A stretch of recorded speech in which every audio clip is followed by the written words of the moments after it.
What is going on, everybody, and welcome back to another episode of the Criterion Corner. This is the segment on my channel where I choose a film from the Criterion collection or that's streaming on the Criterion channel, talk about it in depth, and recommend it to you, or tell you that I really didn't like it. Just depends on how I feel about the movie. And today I'm discussing a film that I just jumped into and watched because it sounded absolutely fascinating. And this is a Japanese horror film from the late 1960s. The movie I'm going to be talking about today is Kuroneko. Kuroneko is directed by Kaneto Shindo. In the Sengoku period, a woman and her daughter are raped and murdered by soldiers during a time of civil war. Afterwards, a series of samurai returning from the war through the area are found mysteriously dead with their throats torn out. The governor calls in a wild and fierce young hero to quell what is evidently an onryō ghost.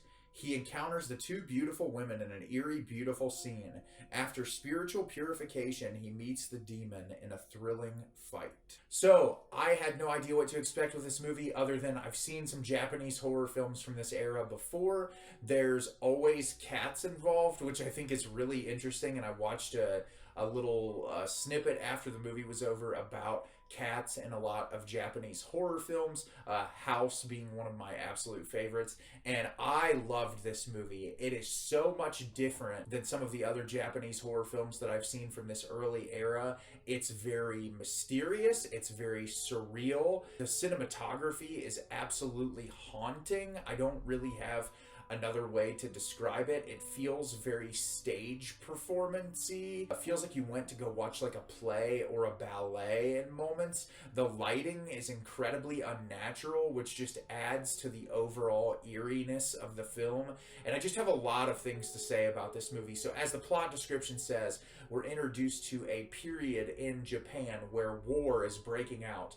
And there's this older woman and a young woman working in a house together. And I believe they're cooking dinner together, and this group of samurai comes into their house, they steal their food, they assault them, and then they burn the house down, and they just leave. And then we jump forward in time to where we see one of the men, one of the samurai, who at that period in time, all the samurai that are attacking them are like really beat up looking, they're really grizzled, it looks like they've been in a ton of fights.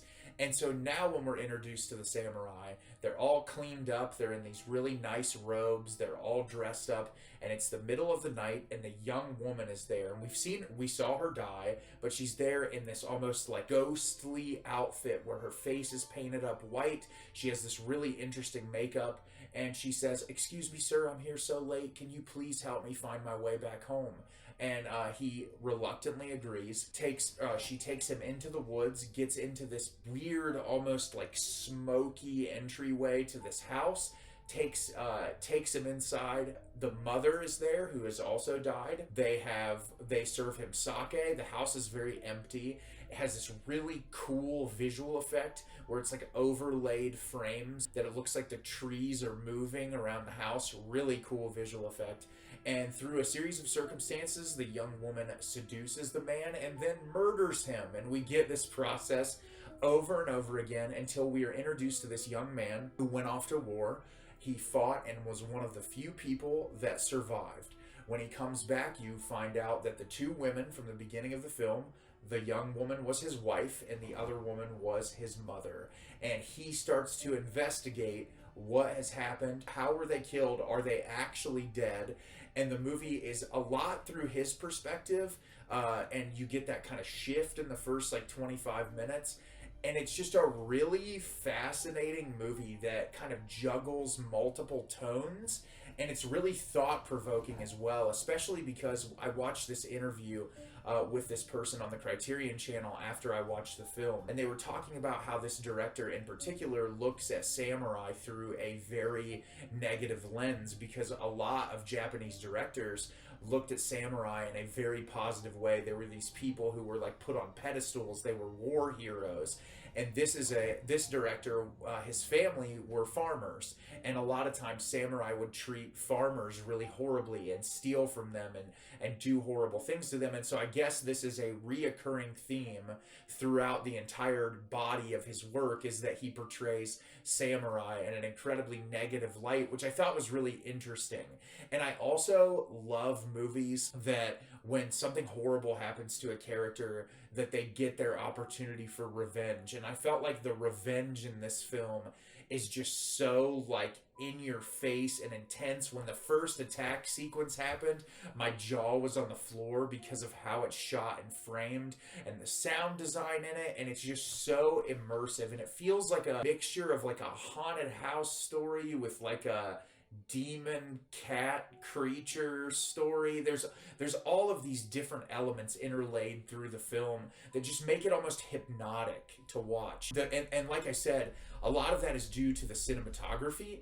The lighting choices in this film, there's moments where characters are almost shot through spotlight, where the light does not feel naturalistic to a scene, because a lot of times with directors, when they put lighting up for certain scenes, they want to try to light it evenly. You want to try to get as few shadows as possible. You want to make it feel like you're in a very naturalistic space, even if that's like at nighttime and you're putting characters outside at night. You have to use higher powered lights, but you have to get them far enough away to where it doesn't feel like super artificial. You want it to feel as realistic as possible. This film is not concerned with that whatsoever. It wants it to feel like a spectacle. There's also these really intricate dance numbers that the mother gives while the young girl is doing the revenge killings. It feels almost like a dance or a ballet piece. The person that I watched that did the interview after the film was over talked about that this film in particular had moments that were referencing